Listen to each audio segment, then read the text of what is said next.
everyone. Welcome to Rewildology, the podcast that explores conservation, travel, and rewilding the planet. I'm your host, Brooke Mitchell Norman, conservation biologist and adventure traveler. At this point, we're all well aware that we're in a mass extinction event. Biodiversity is declining at accelerating rates, and it seems harder and harder to put the brakes on this runaway train. In the face of climate change, habitat loss, invasive species, chytrid fungus, and more, amphibians are having the toughest go in recent years. The IUCN, or the International Union for Conservation of Nature, states that 40% of all amphibians are threatened with extinction. That's freaking nuts! Clearly, most species in this highly important group will disappear if we don't intervene.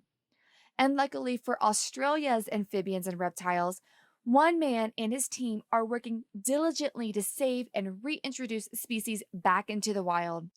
In this episode, I'm chatting with Michael McFadden, reintroduction biologist and head of the Herpetofauna department at the Taronga Zoo in Sydney, Australia. For years, Michael has been rescuing, propagating, and reintroducing endangered amphibian and reptile species back into the Australian bush. His work is as rewarding as it is difficult, and he shares his many years of experiences with us. All the highs, lows, and surprises. Stick around until the end of the episode to hear this week's question. Send me your answer anywhere you'd like to chat. DM me on Instagram at Rewildology, hit me up on the website, rewildology.com, or go to the Rewildologist Facebook group. Any of them. I love connecting and am excited to read your answers. All right, friends, on to today's show with Michael. Awesome. Hi, Michael. Thank you so much for coming on the show today. So excited to just dive in deep into the subject that I know literally nothing about. So you're going to teach me so much today. Can't wait to get in. But first, I have to ask, since I'm halfway across the world, as we all know, we're recording this on what? Well, it's August 25th for you. It's August 24th for me. 2021, and COVID is getting weird again. What is going on in Australia? How are things for you guys? I would love to just hear how my friends abroad are dealing with times right now. Yeah, sure. Well, thanks for having me on. Over here, you're right. We're a day ahead, and it's 7 o'clock in the morning over here, so a little bit earlier in the morning. and things are going all right. We were quite lucky over the last year with COVID. So our government's been kind of quite lucky to keep it mostly out of the country, and we've been kind of living pretty freely for the most part. But more recently with the Delta variant, it's got in, and within our state, we're getting up to maybe, I don't know, about 800 or so cases a day at the moment. So it has started to take off over here, and we've been in Sydney in lockdown for the last 2 months now. So only leaving the house for essential purposes or essential work. It looks like that'll probably continue for maybe the next month or so until they get the vaccination rates up. I think our vaccination rates are a little bit slower than the rest of the world for the most part. So they're getting those up at the moment. And once that happens, hopefully things can be a little bit more freer. That's good. And are you running into like the same thing about just people being against the vaccine? I mean, I'm definitely seeing this as like a pretty worldwide thing. Is that why vaccination rates are so low? Yeah, or I think they were low because our country was slow to purchase enough vaccines. So they didn't actually start rolling them out. And that's really only taken off over the last 2 months now. So a bit slower, and they only got one type of vaccine that wasn't recommended for younger people initially. And then now they've said that it is, and they've expanded out with a couple of other vaccines. So it's really taking off now, and uptake's increasing. I got my second jab yesterday. So I'm fully done now. And you're doing, you feel okay? You're like chatting. I know so many people that got so sick after their second dose. I know a few of my friends have come down that way too. No, I'm totally good. I can't lift my left arm above my. Other than that, I'm all good. I feel totally fine. Oh my gosh! Like I completely, yes, me too. I was so sore that I was like, okay, work it out. Trying to like do it all the rubbing. I'm like, this is worse than tetanus. Like, goodness gracious. You do feel it. You definitely do feel it. Oh yeah, no, I completely agree.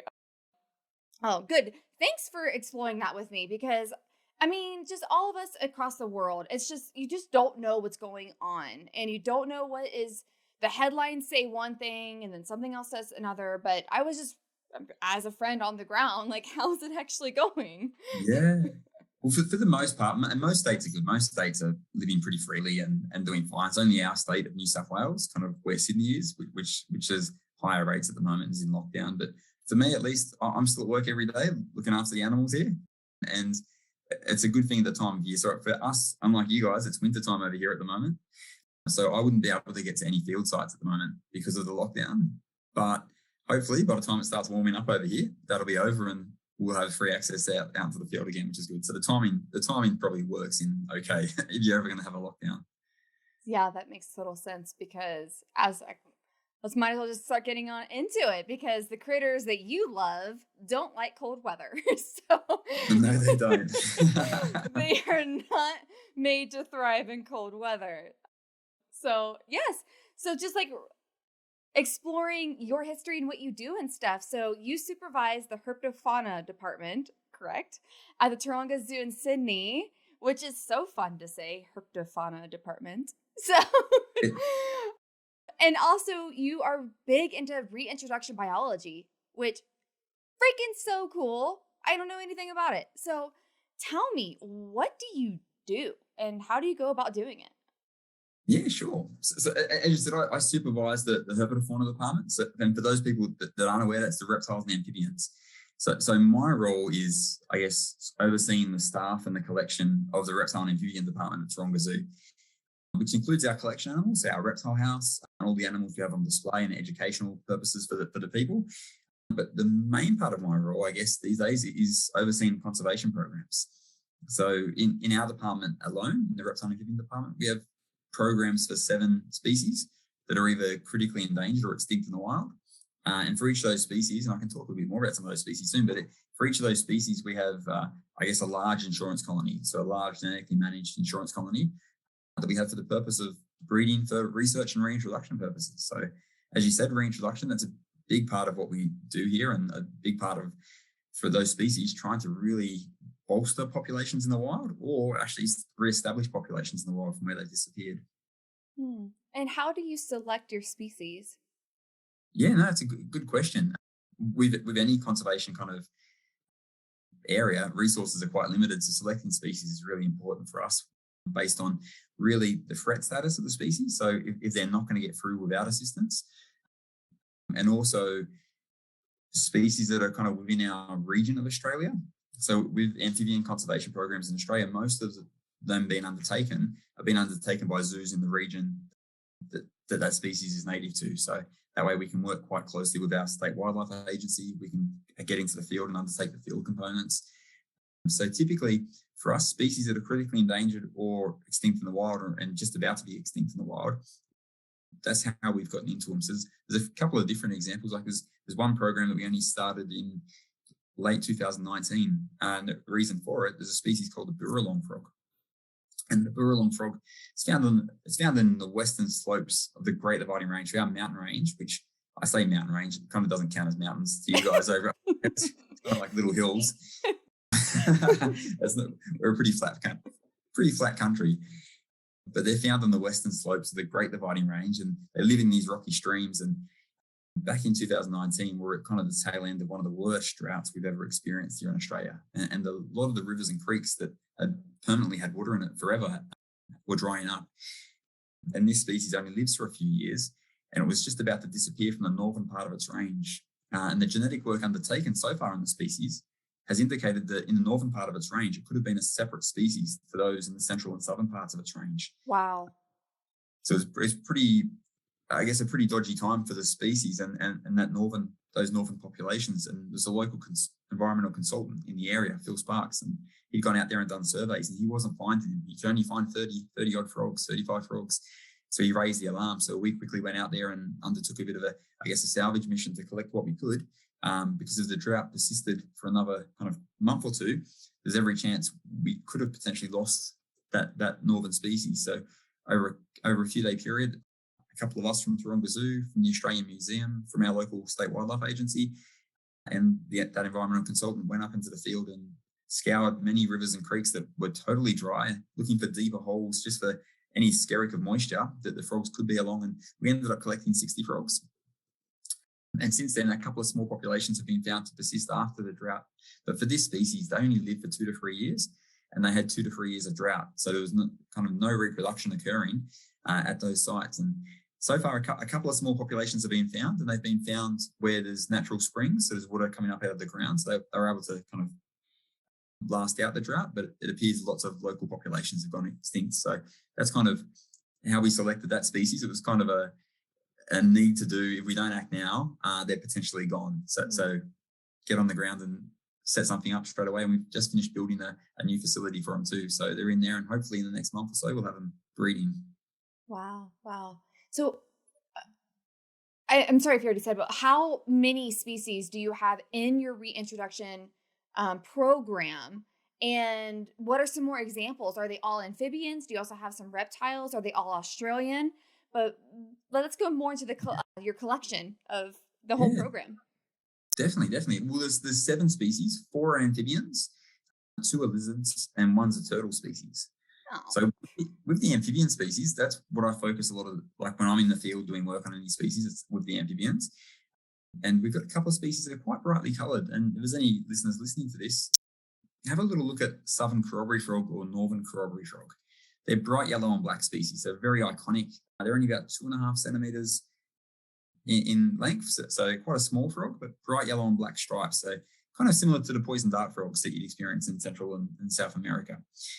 And unfortunately, the southern corroboree frog now, we haven't had a truly wild bred nest in the wild since 2012. So prior to that, we established this big insurance colony. It's based at a couple of zoos like Taronga Zoo and Melbourne Zoo. And we're breeding them up, and we're doing reintroductions to various sites in the wild. And they're actually returning in small numbers at those sites and producing eggs. But in truly wild sites where we've never done an actual reintroduction, that they've pretty much disappeared. So they're critically endangered, they're classed as. And the main thing affecting those guys and a couple of the other species we work with frogs is something called chytrid fungus. Disease, which it's in the US, it's in Australia. It's caused kind of devastation throughout Costa Rica and Panama as it's moved through. In Australia, we've lost 6 species due to chytrid fungus. One of them in particular was, or 2 of them, amazing species called gastric brooding frogs. And they're a frog species that the male then plex the female would lay the eggs, the male would fertilize them, she'd then turn around and swallow them. And they'd release a hormone that shut off her digestive system. And then over the next 6 to 8 weeks, those eggs would develop into tadpoles and develop into frogs in the stomach of the mum. And then she'd propulsively vomit up all these little babies, little small frogs after 6 or 8 weeks. So it's a totally amazing reproductive strategy. And there's no other species in the world that do it. And we now believe that there's different medicinal purposes that could have been kind of learned from how they can shut off their digestive enzymes so quickly. But however, the southern gastric brooding frog went extinct in 1981. And then in 1984, a northern species was found, kind of many hundreds of kilometres or many hundreds of miles to the north. But unfortunately, that species disappeared in 1985. And that was kind of around the time in Australia that we started having mass amphibian declines and losses. And it was soon after chytrid fungus arrived in the country.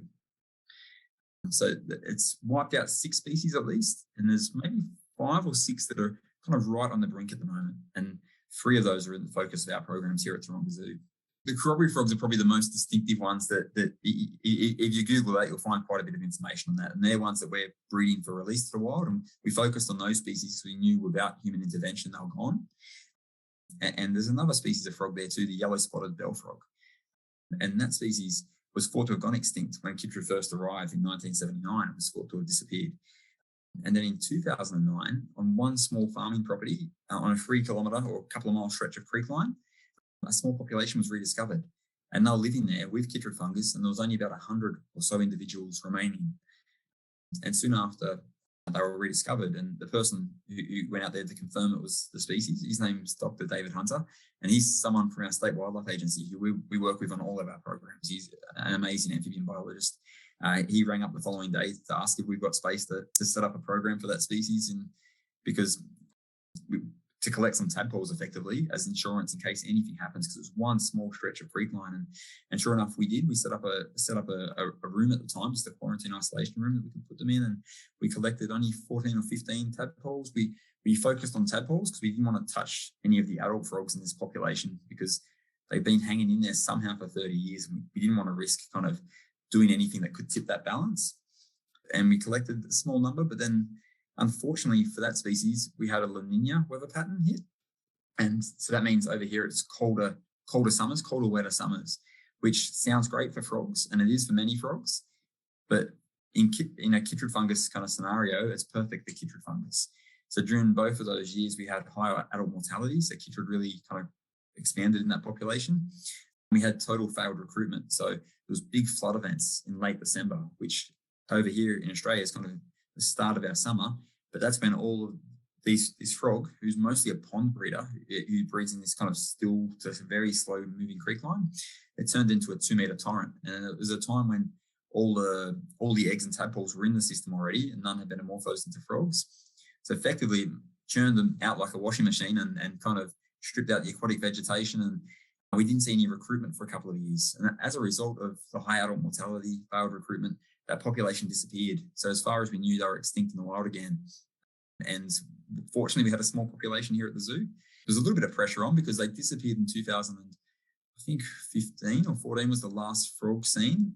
And we didn't start breeding them to 2017. So there's a couple of years there where it was a little bit, if we don't breed these things somehow soon, they're going to go extinct. You're just like, oh, the pressure. 100%. It's one of those things. We'll try and absolutely everything, trying different facilities, building different aviaries, trying to get them going. Eventually we did, and we've had successful breeding each year since. So we've released a couple of thousand frogs now at a couple of sites, and we're going to look at expanding that and doing some kind of various experimental reintroductions to try to reestablish a couple of populations of that species again. It's incredible. So look about our frogs. Oh my gosh. So what factors go into play into deciding when it's time to reintroduce a population back into the wild? What checklist has to be done before that big event, the whole purpose of the whole thing, can happen? Yeah, no. I guess the first thing, there's a couple of factors. One is to be able to breed them and produce enough offspring. So we need to retain what we can to maintain the genetic stability of our population. And once we can produce a surplus enough offspring, that at least gives us the capacity to make that choice to release. And then after that, it's really looking at the threats in the wild, looking at whether or not we think they can reestablish in those areas. So with these species, chytrid fungus is one of those primary threats. And unfortunately, we're never going to remove chytrid fungus from the wild. It's one of those things that's here to stay, probably like COVID will be. It's one of those things that's here to stay. We can't get rid of chytrid fungus in some areas. So there's the chytrid fungus, some species it drives to extinction, or it's kind of really heavily impacts on. Other species it doesn't seem to impact really at all. So the species of frog that can carry it on their skin, they shed loads of spores, and they act as a reservoir host effectively. So they live in those ponds shedding spores. So some of your endangered species are just constantly exposed to those and find it difficult to come back. So for us, in terms of reintroductions, we plan them, and each one's planned in such a way there's a good experimental design to make sure we can learn from it. So for the yellow-spotted bell frogs, we knew they'd existed at that site for 30 years until the La Nina. So we figured initially if we can release them in that vicinity, there may be something about that river system or that creek system that's allowed them to persist. Like salinity levels were a little bit higher there, which isn't great for chytrid, and a couple other things. For Croppy frogs, we're trialing a whole range of different techniques. So for the southern Croppy frog, we're trialing release into natural sites, releasing eggs into artificial pools that have been created. And this is the national park. It's in Kosciuszko National Park, which is our highest elevation kind of area of Australia. It's where our highest mountain is, once again, a big What hill. is the elevation? The top of Kosciuszko is probably just over 2,000 meters, which... Oh, okay. I mean, that's solid. That's yeah. about the elevation here of Denver. Yeah. Okay. There you go. Kind of. Yeah. That's our highest point in the country. and the Croppy frogs they're maybe 1,300 to 1,750 meters elevation, which, maybe from about 4,000 feet up. They're found that, and they're under, like for us at the moment, they're under a layer of snow. So they're a cold adapted frog. They're under a layer of snow during the winter. That's so cool. Yeah. I think that's so cool. Yeah. All species do that. It's amazing. It's one of those things we don't know whether they can freeze solid, but I'm sure some of our other Australian species have the capability, like some of those up north, like the wood frog from up the Arctic region. Yeah, the boreal toad, is that what it's called? Yeah. Some of those suckers just really free So solid. cool. Tap them on a rock. It's amazing. We haven't tested it on my Croppy frog. No. I'd be hesitant to try it. I'm just visualizing it. That's hilarious. Like, are you rock solid? Freeze it, tap, and they break, and you're like, oh, Jesus. Oh, shit. That was an accident. Yeah, for a species like that, it's pretty much functionally extinct in the wild. I wouldn't want to test it. No. It'd be interesting. It's amazing. They're up at that really high elevation, and yeah, we've created artificial pools in the wild to release eggs into abnormal wild sites. Because there's a couple of different strategies we're looking at. One of them is to try to keep them persistent in their wild sites, because in Australia there's a few species now that suffered hugely from chytrid fungus, crashed, become critically endangered, but have now plateaued or started to bounce back. And there's some frog species that are starting to bounce back, and whether or not they're evolving kind of genetic immunity to chytrid fungus, whether or not other things are being selected for, like, for example, the flora on the frog's skin. Like, there's some bacteria on the frog's skin that inhibits growth of chytrid fungus, and some species may be kind of evolving to develop more of that fungus in their skin, like the survivors, and breeding. And so there's a couple of different reasons they might be bouncing back, but some frogs are bouncing back. And for Croppy frogs, they live for over 10 years, but they take 3 to 4 years to hit sexual maturity, and they're tadpole. So and they only have 30 odd eggs. So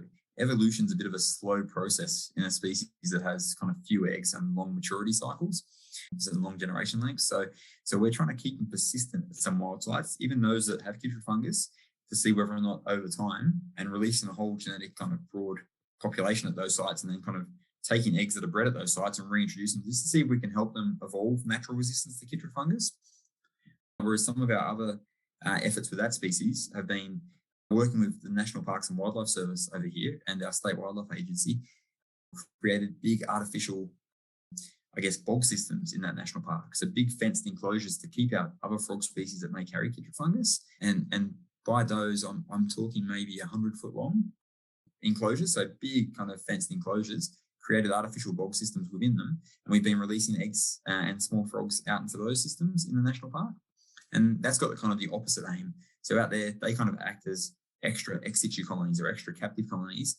They're in the national park. They get exposed to natural UV, have natural food sources, natural climatic conditions and everything, but they're kept in an environment free of chytrid fungus. And then other strategies we're looking at.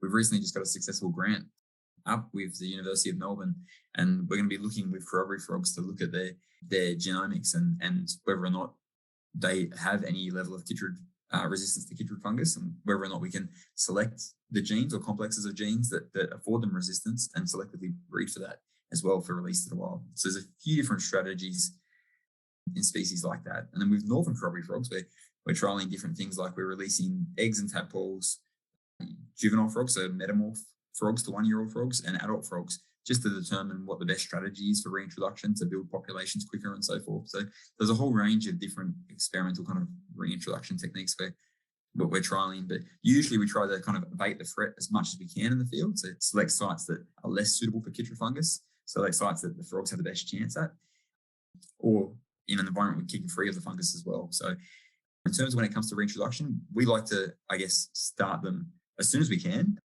with certain species, because the more you do, the more you learn. It's one of those things that you could hold off because chytrid fungus is still present in the wild, but you're not going to learn anything that way either, and any chance of reestablishing that species through extra generations in captivity is going to be reduced over time. So we like to try to kind of have a dynamic program where we're kind of abating what we can in the wild and start reintroductions early to reestablish populations or to keep them persistent out there. Yeah. So just to really understand all the players in this, because one of my biggest questions as well was looking at the genomics of this. So since it is a fungus that's killing them, they're just through natural evolution, assuming species isn't wiped out, there are going to be individuals that are hopefully resistant in some way, shape, or form. And does it sound like the University of Melbourne, they're actually going to be doing experiments to see if any individuals do have some sort of resistance and going from there? So, or is that something that you'll be doing, or is it more in like a university setting that research is going to be conducted? Yeah, no, it'll be at the university. Taronga Zoo and Melbourne Zoo will produce the offspring required. We have the insurance colonies, and we'll be working with the University of Melbourne to do the work. So Lee Skerritt and Lee Berger are the two professors down there at the university, and they've done a lot of work on chytrid fungus since the initial 1998 kind of discovery of the species. Lee Berger was one of the people working on that discovery at the time. She's done some amazing work on chytrid fungus, and we've worked quite closely with them now for over a decade. We've done some of that work, so preliminary work. We've tried to immunise frogs. We've done work on innate immunity to chytrid fungus, so collecting alpine tree frogs eggs from populations that are exposed and populations that have been exposed for 30 years to chytrid, and those that haven't been exposed yet, to determine whether or not they're developing immunity. And some of the things they looked at were the metabolonics and proteomics and transcriptomics. Admittedly, I couldn't explain those to you. They go over my head. I may be an co-author on some of the papers, but that aspect of it, I don't understand in full depth. MHC. But we've been working with them quite closely for a number of years now, including some preliminary studies already on Croppy frogs. So this will expand upon that on a larger scale and see if we can identify that, because it's one of those things in the future. I think it will be selecting for resistance or even biotechnology. We really don't know yet. We kind of have to see if we can identify kind of those genes and complexes of genes and sequencing the genomes of the species to really work out whether or not there is immunity within that species. So Croppy frogs in particular is one of those highly susceptible species. We have others that have crashed and have started to come back, so they're probably good ones to look at too, to determine how, by what technique they're coming back, whether it is kind of just like an immune system response, or whether it's a kind of like bacterial flora on the skin, or kind of even there's one researcher in Australia, Dr. Ben Shield, who's done some work on the alpine tree frogs once again, and he looked at their life history stage and looked back at museum specimens prior to chytrid fungus and found that they're maturing quicker. So if species are able to mature a year quicker or a year or two quicker, it takes out kind of a year or two of potential mortality from chytrid fungus prior to reproducing. So by shortening their lifespan, they're able to kind of keep populations persistent. So there's a whole range of ways that it seems that some frogs have adapted to this disease. Hopefully on Croppy frogs, we can kind of work that out. Wow, that's so cool. Yeah. It's crazy. And disease is one of those threats in the wild, like some of our other species. And I'm happy to chat about those too. Like the turtle we're working on is a disease that pops up all of a sudden.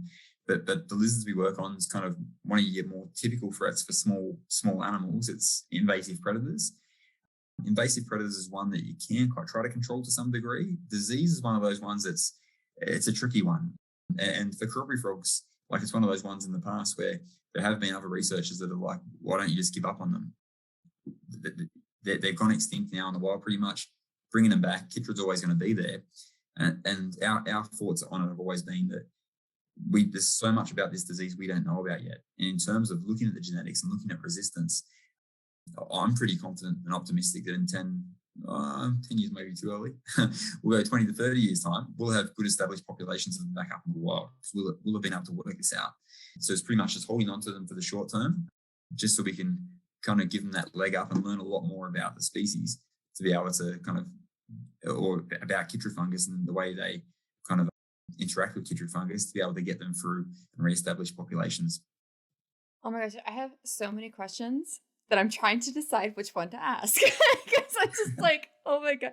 Because you just said something. Now this might be more of a philosophical question, or really diving deep into how you feel or what you think about all of this. But with what that colleague of yours said to you, this brings up the idea of conservation triage.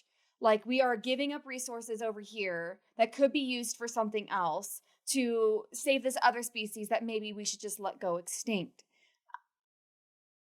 Since you are in your shoes, how do you feel about that? How do you go about that? I mean, this is a massive conversation about the northern white rhinos and how they're doing all this artificial insemination into these southern whites to try to save the species. I mean, that's one example. It's like, should we be spending millions of dollars to save one rhino species when all of them could use that money and help? that's just an example that people might know more about. So how do you feel about it with like your species? Because you probably have to deal with this on a pretty regular basis, I would imagine. Yep. And it has been questioned before regarding that. So for us, I guess at the zoo, the insurance colony, rather than utilizing conservation funding that would go to, I guess, other threatened species, it's kind of the zoo budgeting and making sure we've got enough funding for these programs. So it's not money that would necessarily go to others, like other species in the wild, for example. The zoo does fund a load of field conservation projects and various conservation projects worldwide, but its funding is kind of more allocated to within our life science keeping departments and so forth. So it's not money taken away from other threatened species areas.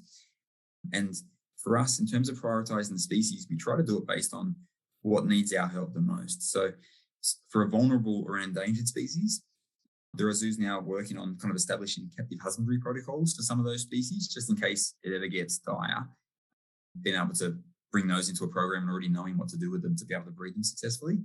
But in terms of setting up insurance colonies for species that aren't right on the brink yet, then if they're not going to be on the brink anytime in the next 10 or 20 years, it's probably not necessary for us to focus on those species other than kind of establishing husbandry protocols, just because by the time they are in trouble, we'll have kind of gone through many, many generations in captivity, so that the inbreeding will start to be creeping in and it'll be generations kind of removed from the wild. So I think for some of those species, it's good to put ourselves in a position where we know we can jump straight in if required, collect founders for those species and work on them intensively. But in terms of having long-term populations that aren't going to be utilized for reintroduction purposes and so forth, it's probably not necessary. So for us, we've deemed our resources are best placed on species that are kind of getting close to the brink, that kind of need, without our intervention, will be gone. And for the species we work with too, so the frog species, the turtles and the lizards, they're not high resource species typically. So in one frog container, and by container, it's a kind of a cargo shipping container. I'm not sure that's what you call them over in the US. Yes, it is. Yep, awesome. They're in refrigerated shipping containers, effectively, that have been converted to frog facilities. So they've got refrigeration on it. The full inside's decked out for a frog species, but in one of those facilities, we can hold kind of 300 to 400 Croppy frogs. So doing that with something like a rhino would cost many millions of dollars, kind of even possibly per year, kind of to maintain so many animals. Whereas for a small frog species or a small lizard or a turtle, they're much more resource efficient in that respect. Big drain on resources. But yeah, in terms of those species, if we thought that the species we're working on we can't bring back, or they got to the point where there's no way we're going to bring them back, then we'd have to kind of assess an end game strategy in terms of what we're going to do, because it's not worth persisting. I shouldn't say it's not worth persisting something, but as you said regarding resources, we could put that to another species. So if there's a species we're just holding indefinitely that we're not going to be able to reintroduce, that's not our goal. Our goal for all of our species is that it's short term for being able to bolster or rebuild wild populations. So if there's a species we determined we're never going to be able to bring back, then we'd have to discuss an endpoint kind of for that species so we can focus on other species. But for each of the species we're working on, we haven't got to that point yet, because I'm pretty optimistic through some of the learnings at the moment that we are going to be able to bring these species back. And based upon some of the work being done around the world, like here in Australia, over there in the US, throughout Central America, we're learning so much more about chytrid fungus and how it operates. And because it's a worldwide problem, we've got scientists worldwide working on the problem too. So each year we're learning more and more about the disease. And now that we're starting to get more into the kind of biotechnology side of it, in terms of learning about the genetics and disease resistance and so forth, I'm pretty confident that we'll have those answers sooner than later as well for many of those species to be able to bring them back. That must feel pretty good to have that. Like, there is, hopefully, with so many partners around the world, like there is not an end in sight, but there's a light at the end of the tunnel that you can see. Like, the point is all the way over there, and it's like the super small one, but there is a light at the end of the tunnel that, as a worldwide community, everyone's coming together to fix. So how long has your reintroduction program been going in Australia? Just curious. Yeah, I guess it depends on the species. So Taronga was reintroducing green and golden bell frogs when I started the zoo back from the late 1990s, but that program ended in the early 2000s. But since I've been kind of work on the species that we're working on now, very much varies with species. So for southern Croppy frog and northern Croppy frog, we've been putting eggs in the wild since 2010, I would say. For the yellow spotted bell frog, it's only 2018. For the Burralong frog, we did one trial reintroduction when we worked with the southern populations of the species back in 2008, I would say, but not with the northern populations yet. And then for some of our other programs, the reptile reintroduction programs have only really just kicked off in the last few years. And they're kind of quite exciting ones. They're ones I see a lot of kind of potential for re-establishing. So we're not working with chytrid fungus there. There's two kind of programs effectively. One's the Bellinger river turtles, and that's a species that only lives in the one river system in the north of our state, in northern New South Wales. And there was between 2,000 and 4,000 of them that lived in the river system. And then all of a sudden in 2015, a couple of kayakers found a couple of sick turtles and didn't know what was going on, reported it to the authorities. They came out and had a look, and sure enough, they were pulling out dozens and dozens of dead and dying turtles out of that river system. Not Oh my knowing why. gosh. There's a rapid response was made, and they were finding these turtles kind of effectively pulling out hundreds of turtles with big bulgy eyes, emaciated, lots of problems with it, and they're having 100% mortality of those individuals that were affected too. And the decline was moving up the river at a few kilometers a day. So it was moving upstream, and still we don't know how it was transmitted, and we didn't know what was causing it at the time. We've later learned, and it's been published now. It's a novel disease. They call it Bellinger river virus, which is a type of nidovirus. And still to this date, we don't know how it got in the river system. We don't know the mode of transmission. And over a month to a month and a half period, so a fairly short period of time, it effectively almost wiped out the species. So it was, all that was remaining was maybe 150 to maybe 200 juvenile turtles. So very, very young turtles. Almost the total adult population, sub-adult population was wiped out in such a short period of time. So going from having a fairly abundant species in that river system to totally gone in that short period, and had it not been noticed, it kind of could so easily, for something like a turtle, had gone undetected for a month and a half, and we wouldn't be in a position we're in today where we've actually got a firm grounding to be able to bring these guys back. So fortunately, from the upstream stretch, they went right up to the very top of their distribution, the very top pools of the river that the turtles found in before the disease got there, and collected 16 turtles. And they went into quarantine for a year at a university in Sydney, Western Sydney University, before coming to Taronga to initiate our program. So it gave us time while they're in quarantine to build a new facility for the species. And we collected those 16 turtles. And I was a bit nervous initially based on the genetics. They're all collected from the same pool, that they might all be kind of related or so forth. But fortunately, and it must be due to the movement of the species up and down the river system, when you look at, so the genetics of our ones have been mapped, as well as all the museum specimens and those collected during the decline. And our ones kind of span the full length of the kind of the tree of the genetics, which is amazing. I don't know how it happened. And they're kind of spread out throughout the tree. So we captured a lot of genetic diversity in those upstream couple of pools, which is quite fortunate. Yeah. 16 individuals. That's a bottleneck. It is a bottleneck, a huge bottleneck.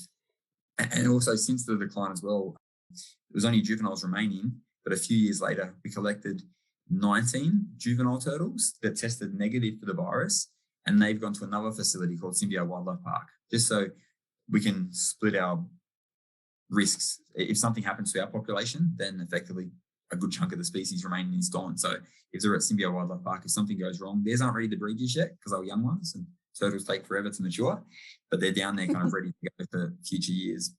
It's one of those programs that here it's been really, really successful. So when we collected them, there was 9 males and 7 females, of which 5 females were mature. And over the first 4 years they were here, 4 of those 5 females produced eggs every year. So we had there's one female, so even up until this point now, has never produced a clutch of eggs, and we don't know why. She develops large follicles every season, and they recede every season. And we did CT scans and everything, and it's shown she's had some previous trauma, which could impact on her ability to breed.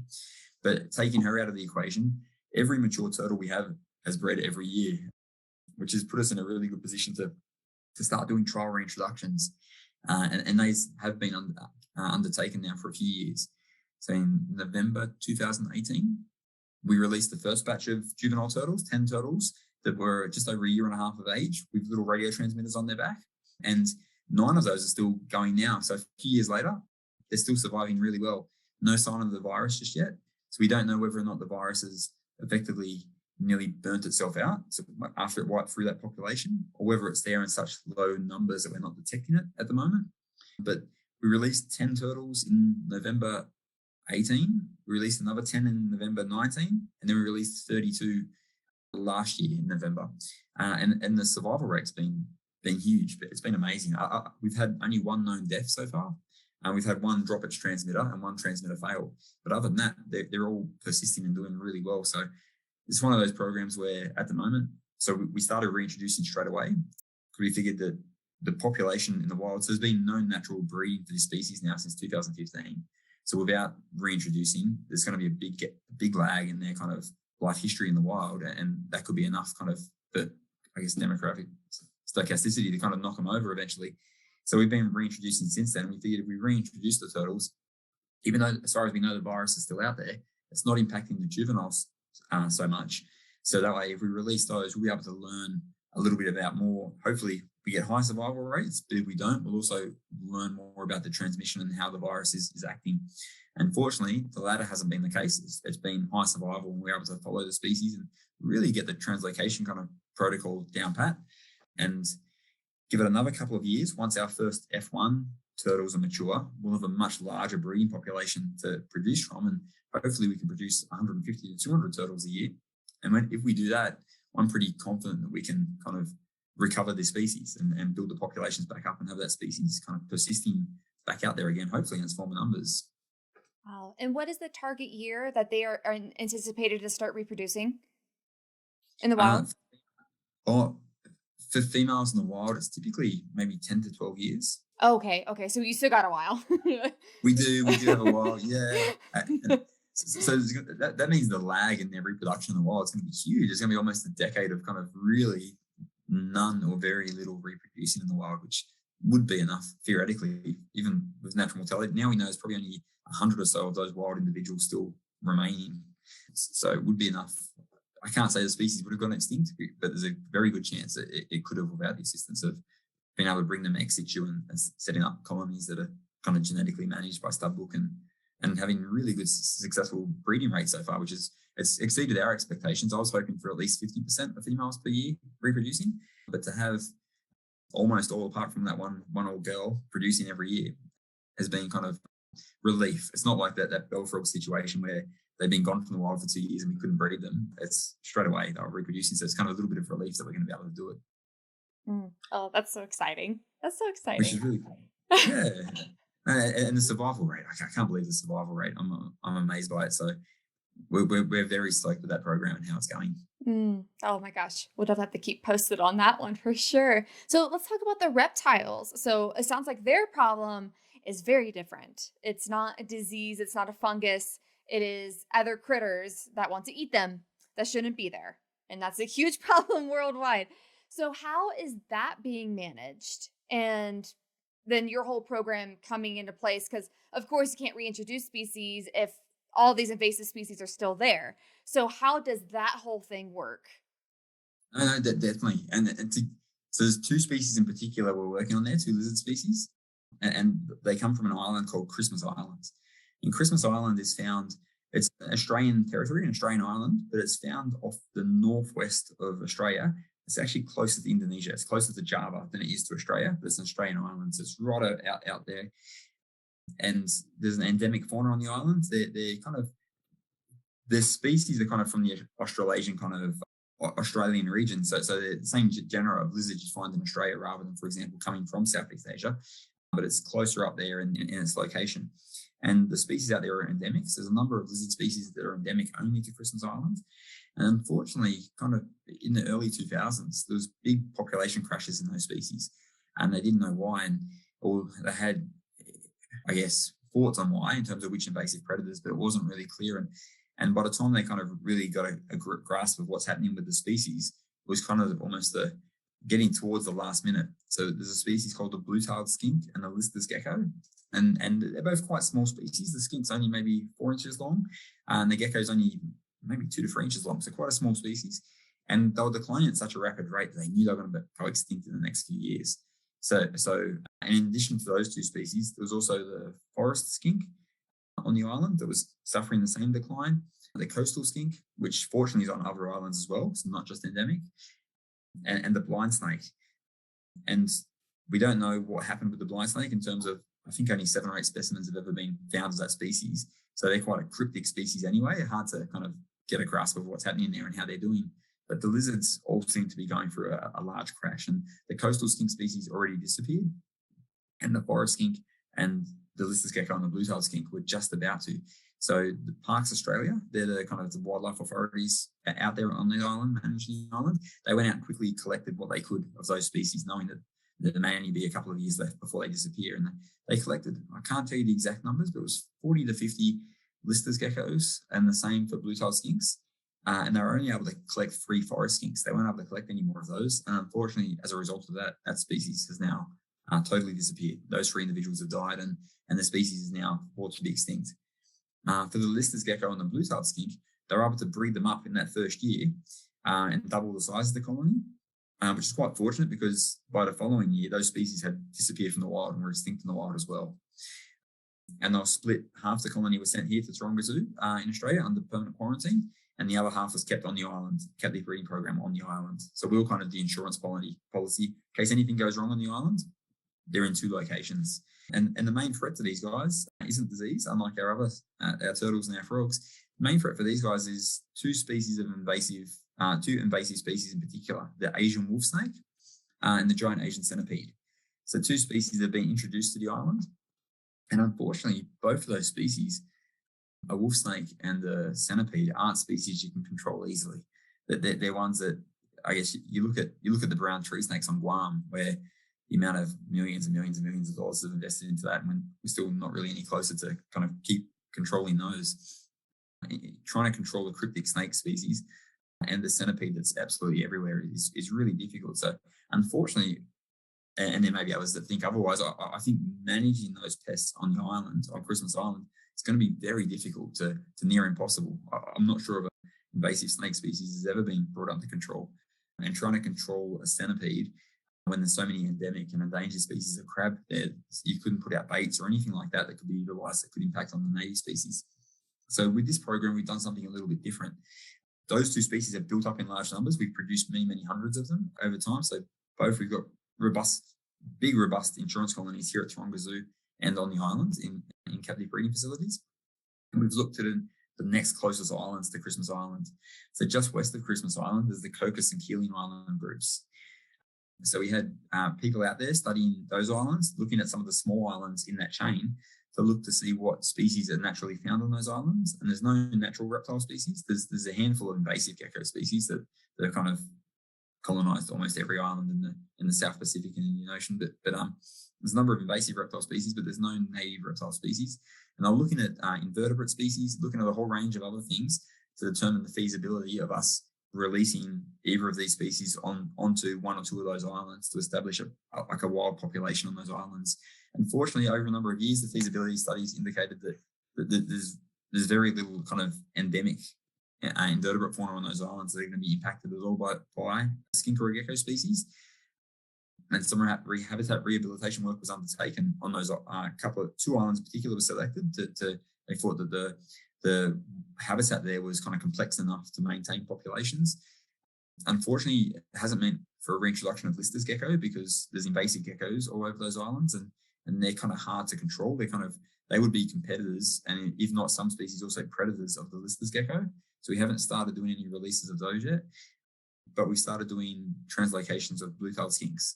So from the colony, half from the Taronga colony, half from the Parks Australia colony, over the last couple of years now, to 2 islands, Pulu Bland and Pulu Bland Mata, on those islands. And so far, the skinks are doing quite well. They're surviving quite well on those islands. They're breeding on those islands.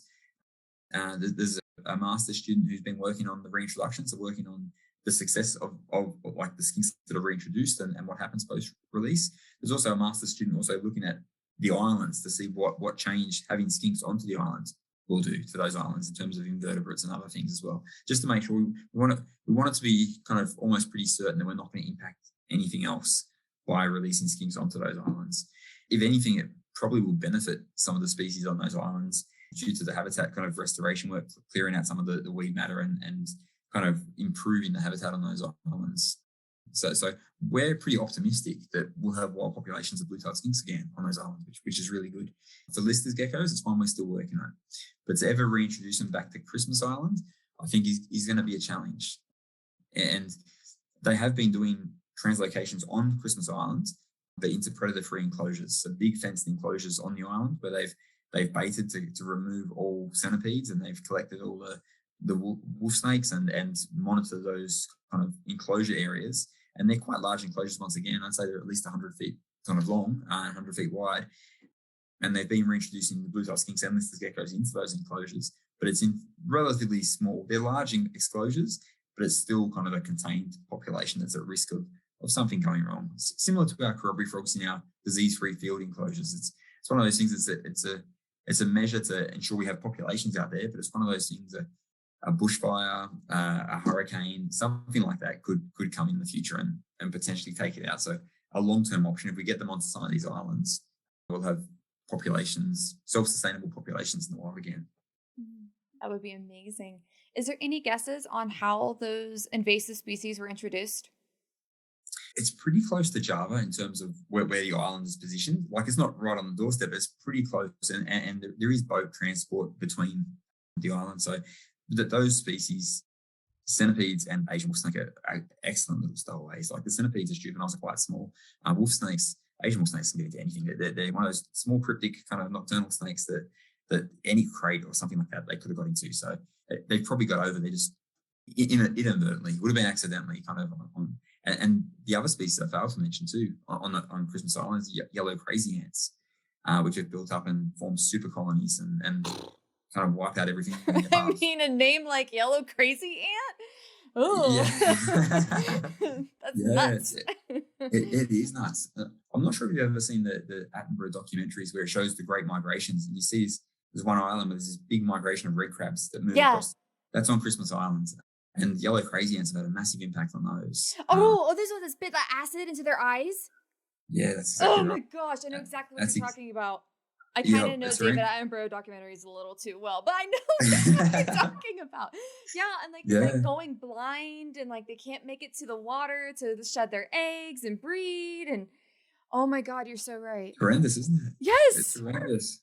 It looks terrible. But they're all over that island too, and they could be impacting on the skinks and the geckos too, or they could be having indirect effects by kind of reducing crab population numbers. It changes kind of, I guess, the dynamics of the forest floor in terms of the breakdown of leaf matter and that kind of thing. So indirectly, they could be affecting the invertebrate diversity, which would then impact on the skink and the gecko. But based on the wave of declines and where they moved, it looks like it's more not coincidental, more kind of aligned, correlated with the spread of the Asian wolf snake. And we know that centipedes can impact on the juveniles and eggs of those species as well. So probably a combination of the few that have done it. But fortunately, we do have them set up in insurance colonies, and we are undertaking work at the moment to re-establish them. Hopefully, if they do re-establish on those couple of islands and a couple more, and they build up in good numbers and they're breeding sustainably on those islands, then there may not be a need for us to have an insurance population anymore. And that's the long-term aim, that we work with the species, build it up to a point where it doesn't need any assistance, close it down and start on the next one. Yeah, because unfortunately, there's always going to be a next one. And our current global climate on the way things are going. Yeah, it's always ships. Ships just bring everything to islands and ruin everything. So many different invasive species have been brought. I mean, for hundreds and hundreds of years, ships have been bringing things that shouldn't belong to places around the world. They do. Both marine and terrestrial. The zoo's been involved in another conservation project that I haven't been directly involved in, on an island called Lord Howe Island, which is off the coast of New South Wales, probably a couple of hours off the coast of New South Wales, the state that I'm in. where rats had kind of built up in large numbers all over the island. And there's a couple of reptile species there that are in quite low numbers, but the birds, there's something called a Lord Howe Island woodhen and Lord Howe Island currawong, and their numbers were declining quite substantially. And Taronga Zoo, with our partners, the State Wildlife Agency, who coordinated the whole program, did an island-wide rat eradication program, which is absolutely huge. You have a look on the map at some stage at Lord Howe Island, some photos. A beautiful island. It looks quite large, and really large island, but somehow they were able to kind of do a targeted baiting campaign and brought, as far as I know, there's no rats on the island anymore. They've eradicated rats off the island. And to do so in the short term, we had a team of 7 to 8 Taronga Zoo staff on the island there for about a year. They set up large aviaries and brought the Lord Howe Island woodhens into captivity for that period and the currawongs into captivity for that period after a large kind of capture campaign, just to make sure they wouldn't target any of the baits because they're in such low numbers. And then once the rat eradication was done, they released those animals back to their point of capture. And to my knowledge, they're actually doing quite well. There's a lot of kind of animal diversity and stuff now, snails and other things that they weren't seeing prior to the rat eradication. So it's one of those things, as you said, ships take things everywhere, and rats are one of those classic examples that have got to everywhere. Yes. Ships back in the day. Oh my gosh. Yeah. The Galapagos Islands, like, they've been dealing with a lot. There's like so many, everything from cats to goats to rats. There's just so many species that are very, very good at being just generalists that can eat anything. They're like, oh, a new island. Yes, I will find a way. And they've just devastated a lot of areas. Hawaii deals with a lot of that. Australia is huge. It's a whole continent, but still, you're technically an island as well. And so it's definitely a thing there too. And then all the islands around. It's a huge issue just with how connected we are. Things just hop on ships, and just being a generalist that they are, they can take out a lot of wildlife, unfortunately. 100%. Especially birds. Yeah. Yeah. New Zealand are actually doing a really good job doing rat eradications off small islands and re-establishing bird species. They do a lot of reintroduction biology in New Zealand, and they kind of, I think they lead the way on kind of rat eradication and small islands kind of eradicating pests. They've done a lot of good work over there and published a lot of good studies, and they move a lot of those little bird species around onto kind of offshore islands. They've done it with tuatara as well, which is a reptile species, and a few other beasts, which is pretty amazing. Wow. Maybe they'll figure out your centipede problem. I'm just thinking about a centipede that is big enough to eat a gecko. I'm just blah. Wouldn't be pleasant. I'm fine with snakes. Yeah, it's an invasive species, but I don't know. There's something about centipedes that. I'm a biologist, but there's still some critters that give me the heebie-jeebies. I think we've all got those. Yeah, exactly. Just to think about a centipede that can eat something that big. Just blah. Yeah.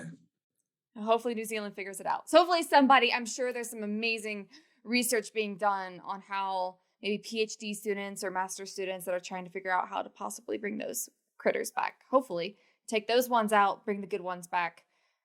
Hopefully. Because Christmas Island, there's a whole bunch of documentaries about them. The big migration of the red crabs. We can't lose this biodiversity and these amazing natural wildlife phenomena like that one. 100%. And beautiful looking island too. I haven't actually got there myself. A few of my staff have gone, like reintroductions. But I haven't actually got there myself. I'll have to one day to look at it in person. Yes, next time. Okay, I'm getting this trip. It's a beautiful tropical island. I see the photos when they come back. The snorkeling looks amazing. It's whereas I'm doing 15 kilometer hikes down in the mountains looking for frogs. I'll get down there at some stage for sure. And so my next question, we briefly touched on it, but I would love to go more in depth. How do you manage genetics? How do you not have these species go through complete bottlenecks when you're grabbing so few individuals out of the wild just because that's all that's left? Yeah, no, definitely. It's a good point. And sometimes, so each of the species you work with is genetically managed to maximize retaining the genetic diversity we got. And for some species, unfortunately, there's very little genetic diversity when we've collected, like the yellow spotted bell frogs that have been hanging onto that creek line there for 30 years after it disappeared from everywhere else. and no doubt would have gone through many, many, many generations at that site. So the genetic diversity there wasn't huge.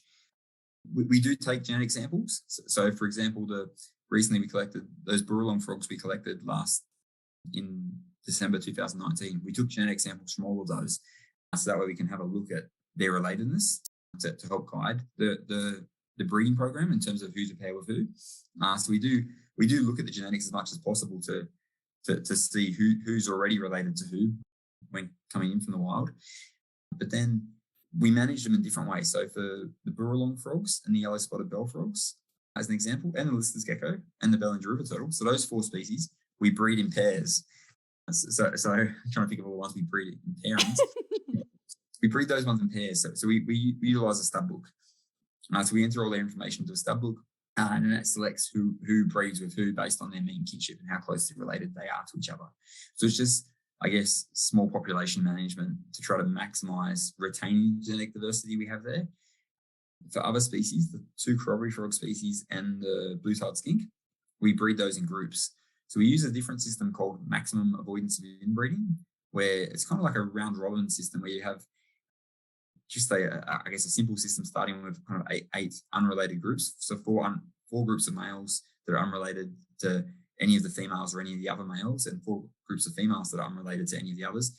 We breed those for a generation. We keep the offspring back, and then the next generation, we move the females from that one tank to the male offspring from the next tank. And if we do that for Croppy frogs, we've worked out we'll get at least 30 years without any inbreeding because they have a fairly long generation span. So we try to extend the generation span, even though they can be mature at 3 or 4 years. We tend not to retain the offspring at that 3 or 4 year mark because if we do, the generation will go through more generations in a shorter period of time. So we try to extend the generation span out a bit. We want to make sure we collect the genetics for the next generation before we've lost any of those founders, because otherwise we are losing genes. But we try to extend the generation span out enough that the longer we extend our generations, the longer we can keep genetic diversity for. And to further kind of manage genetic diversity, this last year, we started working on cryopreserving sperm from our founder males from each of those species, of the frogs anyway. We got a reproductive biologist and a geneticist here at Taronga Zoo.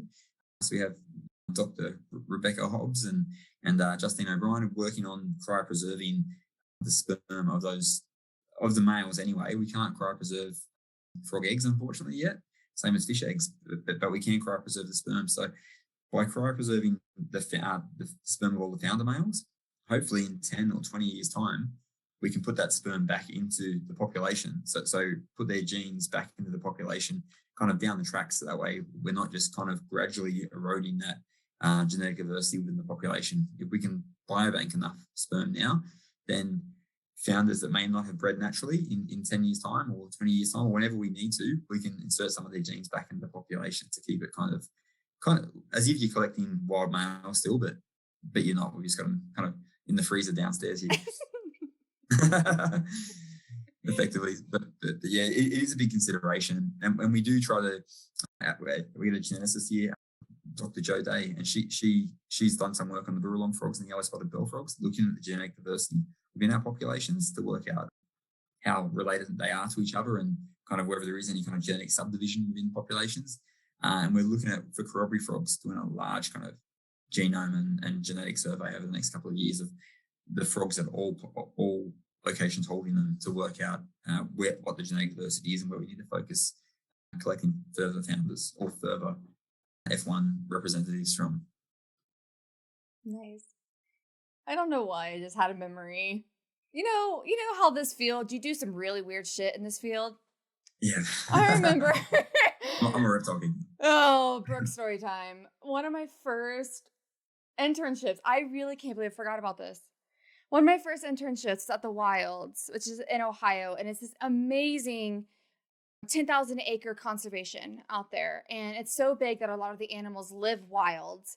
And they also have this insanely amazing breeding program with a lot of their species there. But unlike little herps and stuff, we're talking about big, like, ungulates and stuff. And I had to help collect a male sample. Oh my God, what species was that? I don't remember. It had hooves. It was big. Yeah. And you had to like stick this thing in its butt to like stimulate him and catch the ejaculate, and all in the name of science. Oh my god, I totally forgot about this. Oh, what I love it. species was that? I've seen videos. Oh my god, I forgot. I think I just removed that from my memory, that I helped scientists get off a male ungulate of some sort. I'll have to like look at the species book to figure out what it was, but I will never forget that. I will never forget that. Oh, yeah. This is what we do, Michael. This is the stuff we do to keep species around. I love it. I've seen video back in the day of them doing it with rhino too, and they had like a big artificial rhino vagina to be able to stimulate the male to catch the sperm. To catch yeah, I'm glad I work with frogs in that scenario. Yeah. Yep. It's a little sperm collection is a little bit different in our field. Oh my gosh, I can't believe for us, it's a simple hormone dose and put a little glass tube up there, cloaca. So they're on a smaller scale. That is way easier. I mean, it was a whole thing. It was a team of us, had to like hold the penis as like someone else is stimulating him, and with a probe, and like, man. Yeah, yep. Totally forgot that was a thing. I'm so glad those memories have come back for you now. Oh my gosh.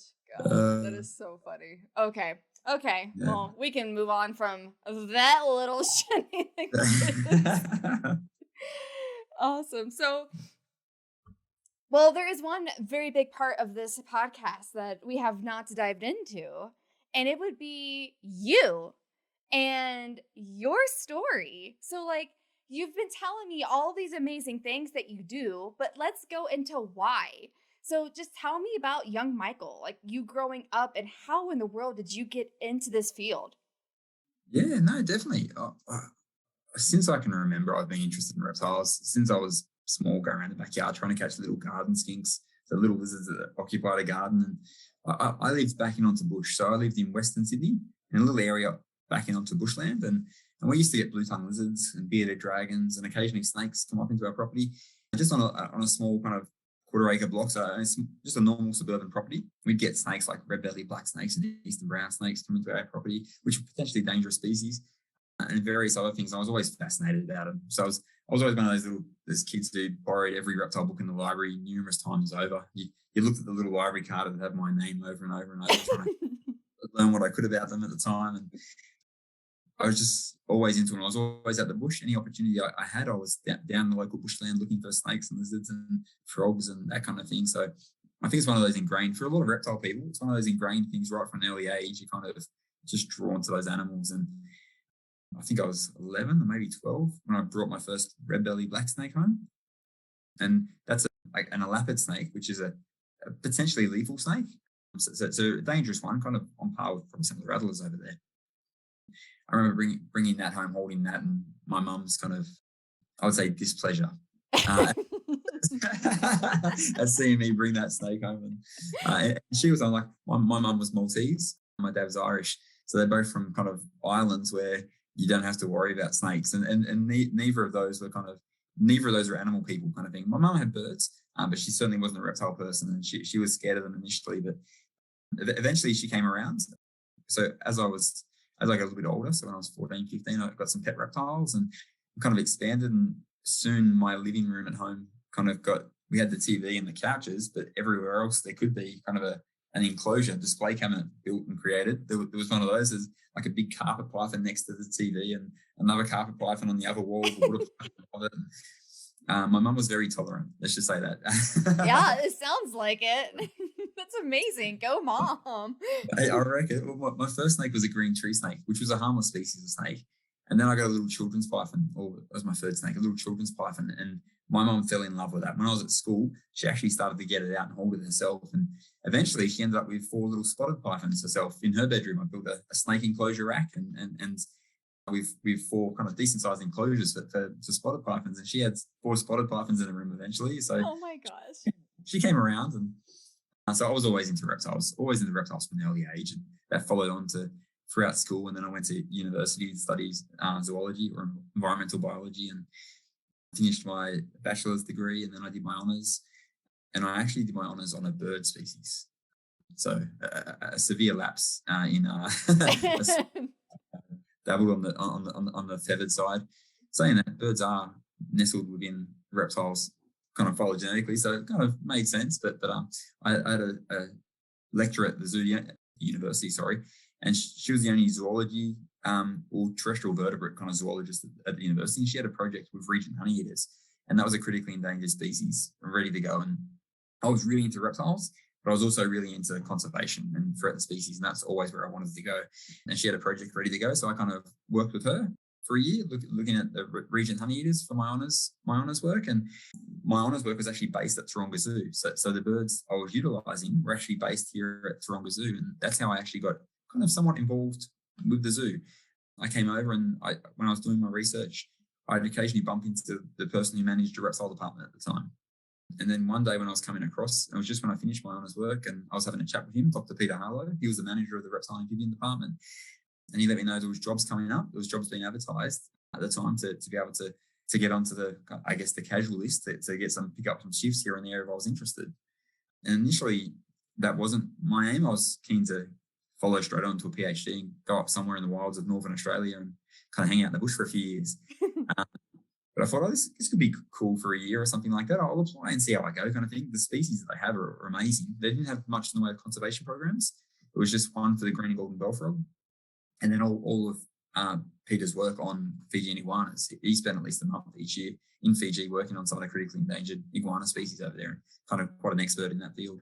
And yeah, sure enough, I applied, and I didn't get the job that I applied for, but it worked out perfectly because I was eligible for casual work, and within a week, I got a call from Pete asking if I could start the following Monday. And I'm like, okay, yep, that sounds awesome. And I figured I'd do that for a year or so initially. I wasn't intending on staying at the zoo for long. It was more, I was intending to stay and do some work here because I thought it'd be quite cool, but my intention was always to work on threatened species. But then under Pete, he was like quite a good mentor, and he was very, very conservation research focused. And we started working with Croppy frogs, and then he kind of gave me a lot of free rein to work on threatened species programs and kind of build up threatened species programs. So between the two of us, we kind of expanded upon our programs, and kind of, I started at Taronga in 2003, January 2003, so quite a while ago now, 18 years ago. In 2006, we started on southern Croppy frogs. In 2007, on Burralong frogs. In 2010, we started with yellow-spotted bell frogs. So every year almost, 2009 with northern Croppy frogs. So every year almost, we're adding a new threatened species kind of conservation program. So, and that's what's kind of kept me here. So it's my interest. So yeah, ever since I can remember, sorry, I've gone off on a massive tangent there. I've always been a reptile person. I've always kept reptiles. I'm always been fascinated with reptiles. Any chance I can get to go bush, I'll head out into the bush. Our family holidays, other than the one I was telling you, we went to the US and we visited a lot of the theme parks, and that most of our family holidays involve long distance drives around Australia. So we get in the car and drive right across from the East Coast, right across to the West Coast. And we drove, this is only a couple of years ago, drove right up the West Coast to the top northwest of Australia, to the opposite side of the country to where we're at, and just checking out all the reptiles, amphibians, bird life, camping, that kind of thing. Wow. So, just so you know, as soon as Australia's back open, you might be getting a visitor. Yeah, I you're most welcome. I would experience all that. Oh my gosh, that would be so much There is fun. some amazing places over here. Yeah.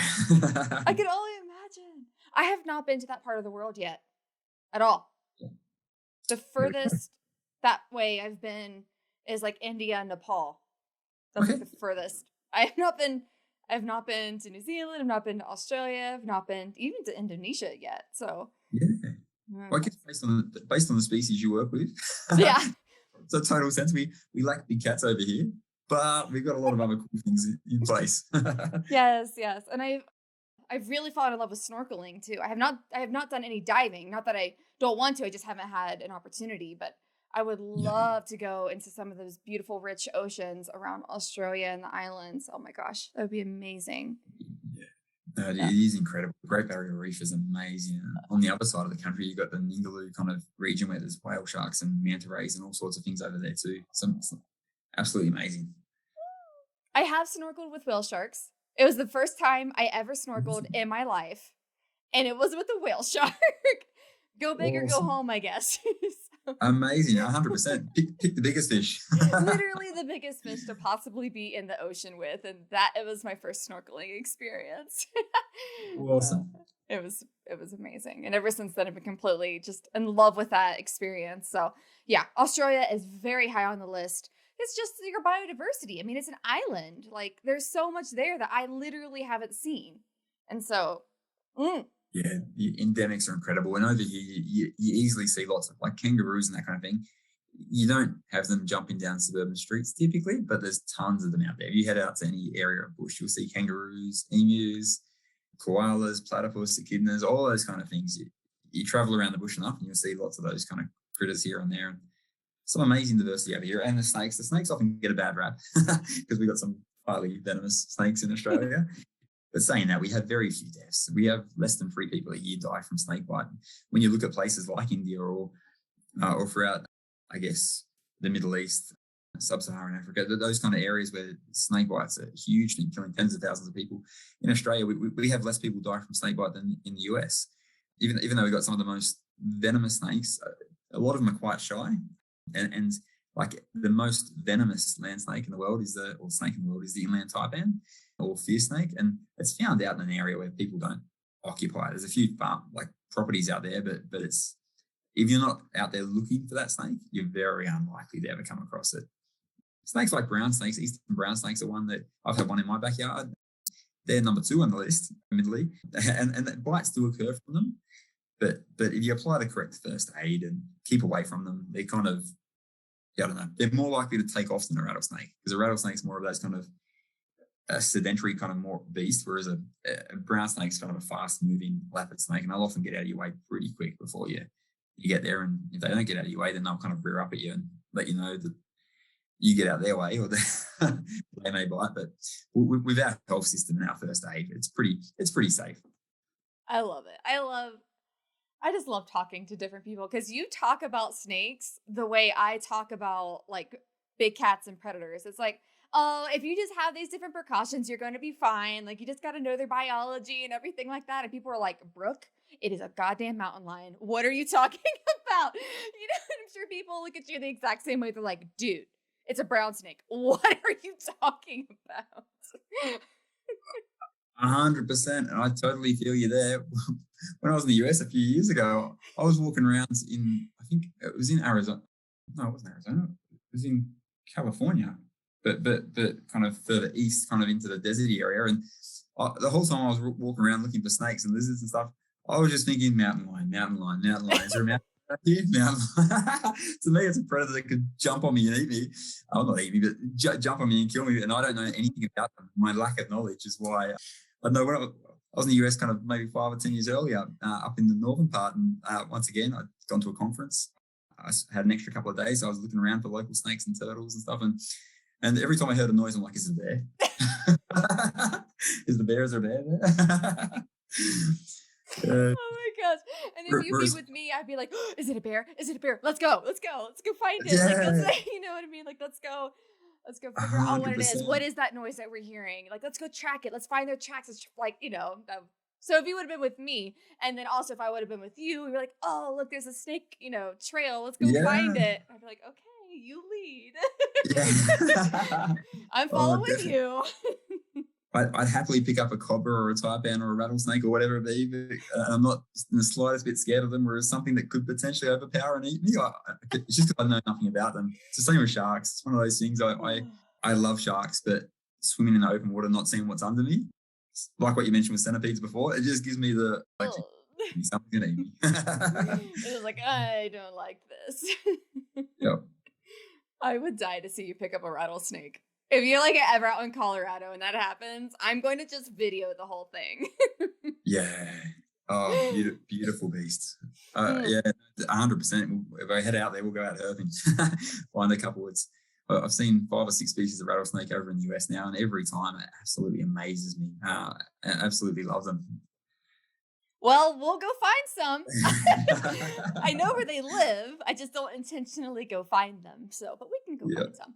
I mean, there's a it's lot of really understandable. interesting diversity in the area too. It's just, like the plains in this area, even though they're vastly important for conservation, they're the least protected, and so everything's getting wiped out. But go see prairie dogs, all since they're keystone species. There's like so much wildlife that's around these prairie dog towns, and of course we could go see some rattlesnakes, and maybe depending on where we're at, go find some pronghorn. That would be really cool.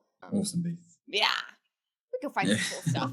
Well, let's go really, really high in elevation, not your 2,000 meters. We'll go a little higher than that. Yep. It's so funny because I just released my episodes this week with Renzin, who studies in the Himalayas. And like his study sites are the peaks of our mountains. And I'm just like, Yep. I can't even comprehend. I don't even know what you're talking about. What do you mean that you're going to 5,000 meters? Like that's where you study things. It's got to be cold and difficult to breathe up there. Exactly. It's like you're like hiking up and down to make sure your camera traps are, without snow because a snowstorm came through, and like you're just hiking up and down 5,000 meters. Oh, man. That's crazy. That's crazy. And where to step down again? Like where you live is probably the highest peaks in Australia in terms of how we're very much a flat country. It's just so cool. That's why this is so much fun to talk to everybody and just what everybody's doing. So yeah, next time you come out here, or whenever I go to Australia, because it's going to happen. It's not if, it's when, and we will have to go Exactly. on a wildlife adventure. Check out some wildlife. Check out some snakes. Oh my God, please! I'll just be following you. Just tell me what to do and what to look for and what not to do, and I will follow lead. Definitely. They're all around. It's one of those things too. There's lots where I live, lots locally in my area, but most people don't see them as well. So where we are, I think there's snakes everywhere. Because every time I go for a bushwalk, we see snakes, but the same people who walk that same track kind of day after day after day kind of thing, kind of never see them. It was only a week ago I was walking with the family, and we saw a red-bellied black snake, one of the same species that I brought home when I was a kid kind of thing, on the side of the track, and just sitting there. And I brought the kids to only maybe a meter and a half away from it. And it's a potentially dangerous snake, but if you know its behavior, it's not going to come after you. It's just going to sit there and bask and then move off if it gets a bit scared. And cool to look at. So yeah, if you're around, you'll be able to check those out. And if you feel brave enough, we'll see if you can become a professional dangerous snake handler. We'll see about that. I'll watch you a lot, and then I will make a decision to see if I will do that. Oh my gosh, that's awesome. That'll be so much fun. Oh, yeah, this is going to happen. So in your opinion, since you've lived in Australia all of your life, and we, across the world have heard so many things that have happened recently, there's climate change, there's invasive species, there's fires. What do you think is the number one threat to Australian wildlife? Okay, that's a good one. I think overall, probably invasive predators. It really depends on what taxa you are. If you're a frog, chytrid fungus, so disease would be. For small mammals, undoubtedly introduced predators. Cats and foxes are a huge problem over here. And we had a really high extinction rate of small mammals, small to medium-sized mammals. Early on, like 100 years ago, we lost quite a number of species from cats and foxes. And even to this day, they're driving some species like, I don't know, you've seen this cute little long-eared, long-nosed animal called the bilby in Australia. It's a neat little marsupial that kind of hops around on the ground. Really cute. Like at Easter time, we have Easter bilbies rather than Easter bunnies over here. And they're really nifty little species, but they're being driven out by cats. So cats and foxes are a huge thing. But then, and on reptiles, small reptiles as well.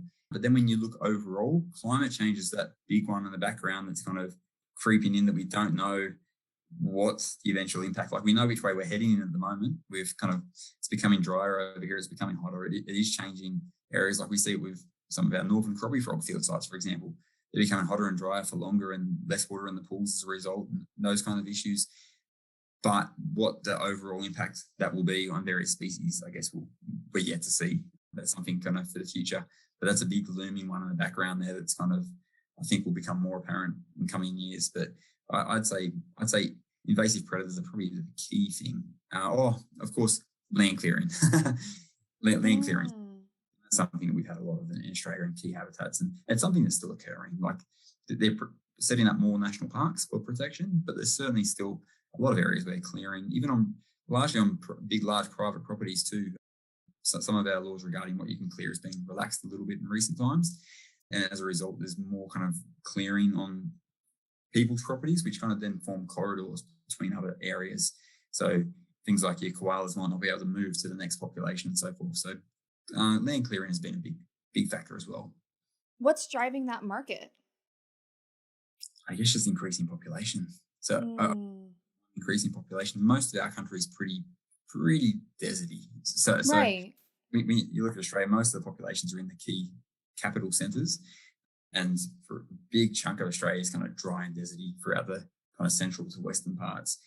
But on the east coast, I think it's probably just increasing population over time. It is kind of just eroding away at bushland that's remaining bushland. And we do have a great national park system. There's a national park system throughout Australia, like right throughout Australia, that protects a lot of native lands. But land clearing does, I guess, like you clear a couple of,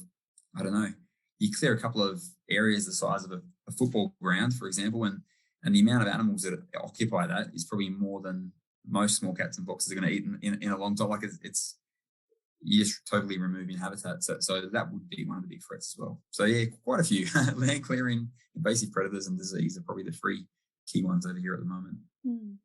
And what do you think will help mitigate those?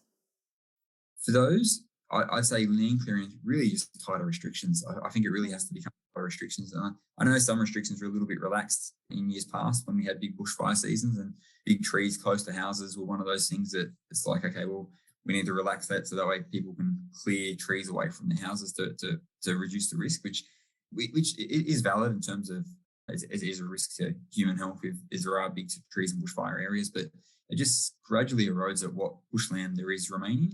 And on large farming properties, I guess, farmers wanting to maximise crops and profits, I guess, taking out trees, whether or not they manage. Some farmers over here are absolutely amazing, and we've worked with some down on the properties where we have frogs on, and they do very sustainable management of the land in terms of where they crops and then rest areas and so forth, and so that way they don't exhaust the land. But I guess there's a lot of others that probably don't do the right thing as well. So I think, I guess, regulations and legislation regarding land clearing is something that would be good. And in terms of invasive species management, I guess it's just coming up with new techniques and technologies. It's really hard. There's cat and fox baiting and cat and fox targeting in certain areas where there's highly threatened species that if the numbers increase there, they're likely to be massively impacted upon.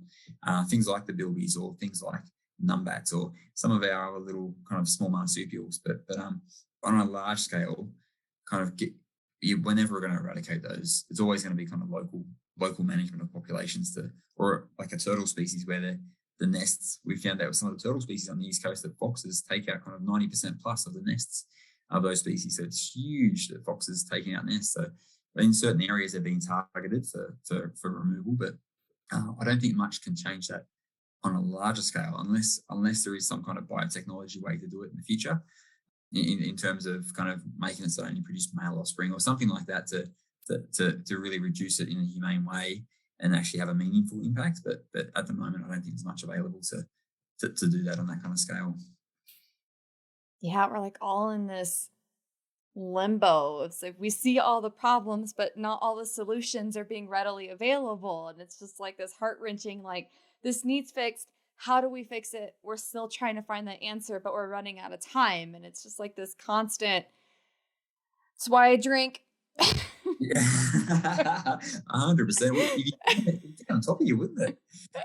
Yeah. It's pretty daunting when you look at the number of threatened species out there and how many we're going to lose and how helpless you feel regarding it. But I guess you chew away at it. You do the bit you can to make a difference, and a lot of people do the bits they can, and hopefully, and we all have drinks. Hopefully, we'll end up in a better position. Yeah, hopefully more cheering, cheerful drinks, hopefully in the future. So on that note, talking about drinks and struggles and stuff like that, and your journey so far, because I mean, you've seen quite a bit. You've seen species almost get lost. You have seen species go gone. They're just gone now.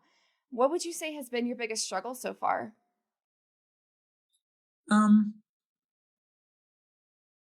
I I don't know. I'm a pretty positive person, so for me, it's, and I'm also like even like that bell frog, for example, that disappeared, and we had kind of a small number remaining here at the zoo that we had to inbreed. They're going to go extinct.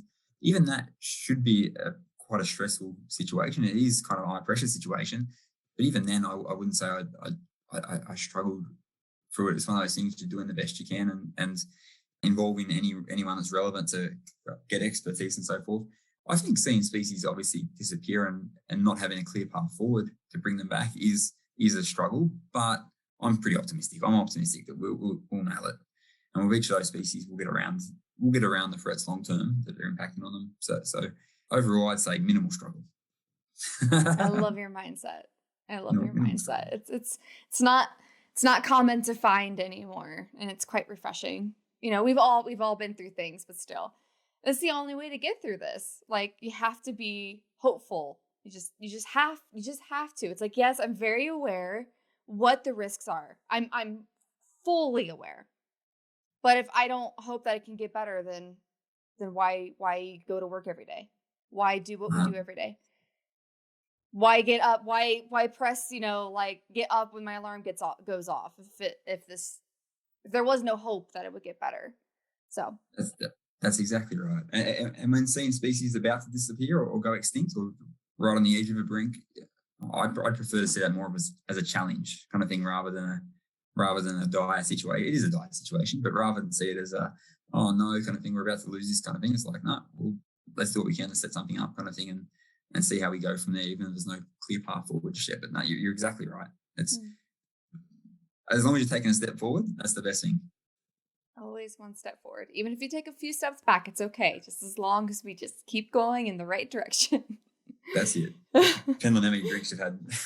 Yeah, you might be stumbling here or there. Might take a few lateral moves, but we got a destination we're working towards.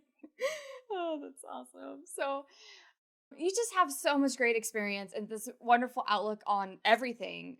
What would you like to say to anybody listening? What advice would you like to share, or mindset, or anything that you would just like to say?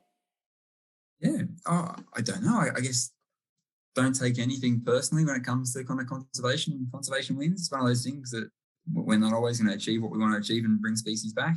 And for those wanting to get into the field, I reckon go for it. The more people we have working on threatened species and solutions to species management, wherever it's pest species management, whether it's disease research, whether it's community conservation, conflict, kind of wildlife conflict issues, the more people we have working on in those areas, the better. And there's always scope, there's always work to be done. There's so many research questions out there to kind of get on top of. Yeah, I reckon hit it and don't take things too personally or like it's a failure on yourself if something doesn't work, because as we know with reintroduction biology, with threatened species management, with all those kind of things, there's so many failures. And like, for example, you might reintroduce an animal, and bell frogs are an example. We released 20 of those bell frogs a couple of years ago. I put radio transmitters on 20 of them and spent a few weeks down on the property kind of monitoring them.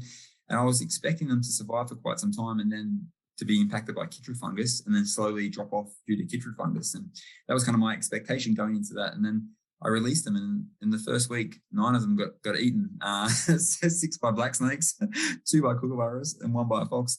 And it's like, I did not expect predation to be the key thing in that first week. I expected maybe a couple, but so every time you do something, you learn from it. Once again, I didn't take that to heart. For me, it's like, bugger for the frogs, but bugger for the sample size from a research project because they're gone. But I've learned something from it as well. So it's one of those things that you're always learning. There's going to be lots of failures, but don't take it personally. Take them as a challenge. Fantastic advice. That was awesome. So I have taken up so much of your morning. You've been with me for almost 2 hours now, and I'm so grateful. But if anybody wants to get in contact with you, what is the best way? Sure. Either through email at Taronga Zoo in Sydney, mmcfadden at zoo.nsw.gov.au, or I've got an Instagram account. You can jump on Instagram. I think it's Macca's Wildlife Pics or Macca's Wildlife Shots. I'd have to check that. But I should know what my page is. That Macca's Wildlife Shots on Instagram, so you can check that out as well. It's mostly reptile and amphibian photos, but you can contact me through there as well. Awesome. And as I always say, if anybody reaches out to me and wants to get in contact with you, I'll make sure that I hook you up. So thanks so much, Michael. Awesome. This has been No worries. so much fun. I cannot wait to get this out to the world. No worries. Thank you very much for having me on. I really appreciate it. It's been great. Isn't Michael one of the nicest people of all time? And don't you just want to get on a plane and go to Australia right now? Oh, I know I do every single time I listen to this episode and our conversation together. But for today's question, I would love to ask you all this. What are the biggest threats to nature in your area? What rewilding projects are proposed or underway to reverse habitat loss and ecosystem degradation? Awesome. Hit me up wherever you like to chat. I can't wait to hear from you. Hey, thanks again for listening to this episode of Rewildology. If you like what you heard, hit that subscribe button to never miss a future episode. Do you have a cool environmental organization, travel story, or research that you'd like to share? Let me know at rewildology.com. Until next time, friends, together we will rewild the planet.